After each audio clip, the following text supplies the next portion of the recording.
Now David's deal was a year-long contract, so it actually run through to next October. So he was in a contract year, full year, so it'll run past the end of the season. You know, when the season gets to a point, gets to an end, David and I'll sit down and talk more specifically about that. I don't want to distract him with that. You know, we've been on a run here where the team needs his focus, as does the staff. So there's a better time than now to do that. Vince, as far as the restructuring right now, who is in charge of things under you right now? Have you hired anybody or appointed anybody to those new spots? Well, right now the ones that, you know, when Kevin Miller resigned, retired, I should say, we had his retirement party today, which was a lot of fun, good roast. You know, we took Jeff Spelker in the finance area, stepped up and has taken more responsibility there. He's been with the university for a long time. I think he spent 10 years on the budgeting side of the university before he moved over to athletics. You know, with his background in finance and budgeting, understand exactly how the university works has been beneficial to athletics. You know, on the HR side, since we're combining it with other other opportunities in legal contract, student conduct, that's something we'll recruit for. And then we're going to leverage the university's HR, and they've tagged a couple people now that'll be specific and dedicated to the athletic department. So we should be leveraging their resources as much as we can.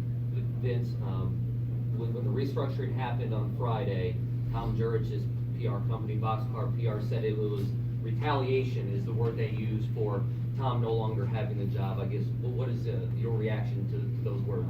Yeah, I think my reaction is what I just gave you in my update. You know, there's Mark and I are close friends. That's not an easy one, but I'm trying to do what's best for the athletic department and the university, so I got to put that aside. It may seem like a cold act on one end, but it's far from retaliation. It's for what's best for the student-athlete experience and what we're trying to get done, and we're no longer going to have sport management and fundraising. What is your financial situation right now? If you take stock of your assets, are you behind? There's a number that's the budget. Where do you stand under the budget? Yeah, well, there's a budget and then there's where we are actually. I think I'm more concerned with where we are actually. The budget is behind on basketball revenue. You know, we reported last week that it was down about 2.8 million versus where we thought it would be. We're going to have a little bit of catch up in January because it was a probably conservative forecast related to single game ticket sales. But in general, the budget is fine. I mean, Jeff and I have looked at it in terms of whether we're going to balance out this year and so forth. We've made cuts. We certainly have a difference in salary coming from the head basketball coach and coming, as you hear now, coming from the AD's office. We've already cut some of these expenses and that in the AD office and elsewhere in the department that I felt was different. We looked at the bowl different on how we looked at charters and a variety of things. We're going through every line item, but we're in good shape. So you're down 3 or 4%, or what do you think you're going to be down? Yeah, that's about in that range because our budget generally call it plus or minus 105 million. Is where it usually runs, and that's about right. Vince, back to the basketball recruiting for a second. First of all, have you and your superiors talked about a timeline as to when either you or someone else in your position will be made permanent?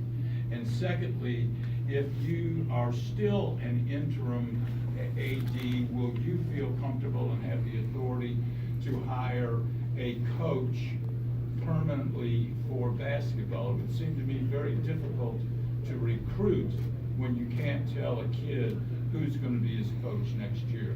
So, lastly, and I apologize. I'll remember. Will you? Do you hope to have a permanent coach named by April 11th? Let me go back to the first part. It was in last week's ULA board meeting, Dr. Postal made it clear who was on the search committee, or should make it clear the timeline for the search committee, and talking about getting a search firm in place in their meeting, I believe February 13th. The idea is that they would have an expedited process and try to have the AD named by the end of March, and that's a quick run at it for sure. So that's a timeline. The second part of it, obviously we're aware when the signing date is and how that falls with the Final Four and March Madness, all things going on. Am I comfortable making that decision? I'd say yes. Would I make that decision? I'd say yes. I haven't worried about the interim or acting tag, whatever it is at this point. When you get into these positions and you're going to take over a role, you can't get caught up in whether you're carrying an acting interim. You have to make decisions on what you think is best on behalf of the department. Much like decisions on Friday, I'd make the same on the basketball coach. Thank you. Between the salary cut you self-imposed and the rate changes you made, I'm guessing you're probably cut by about $1 million. his salary, do you expect to hire into that, or is that a goal, maintain that model? No, I think that there would be, you're probably jumping ahead on, I know what my cut is, you know, that's clear to me, and, you know, in terms of what we're doing at the AD's office. In terms of the senior roles, I think it depends on what we fill back in. We have a deputy AD position, which will be the operations portion of Kevin Miller's role that we'll need to fill. The associate AD, which will take over effectively the HR and other responsibilities. The associate AD of student health and wellness will fill. We've already backfilled on the fundraising side with current talent. But in net, there'll be savings, but, you know, depending on what type of talent their experience would, you know, we'll find out what the difference in the spread is. There's definitely gonna be savings. After restructuring, who is leading that fundraising effort? Michael Dudas, who was our assistant AD in fundraising, has stepped in that role. We would, you know, we have a great staff. They've been here a while. Fortunately got to work with a lot of them before I got here, including Michael. He's handled capital gifts, done a number of things, worked with a variety of our corporate people as well as our larger donors, and we will backfill inside that, but at a lower level to add bandwidth. Are you overseeing the stadium expansion as well? No, the stadium expansion, is inside the operations. Jeff Spelker, Michael Ortman on our operations side has really been the point man on that to begin with. And obviously I've been more involved in the last 30 days. Vincent, on the minority piece, the opportunities, we understand the nepotism policy, the situation with the football program. What are you all putting in place for opportunities for our minorities in the athletic program? Yeah, there is diversity programs that are in place. We obviously have people Christine Simatopoulos and myself been getting involved with the diversity side, as well as Marvin Mitchell from our academic side.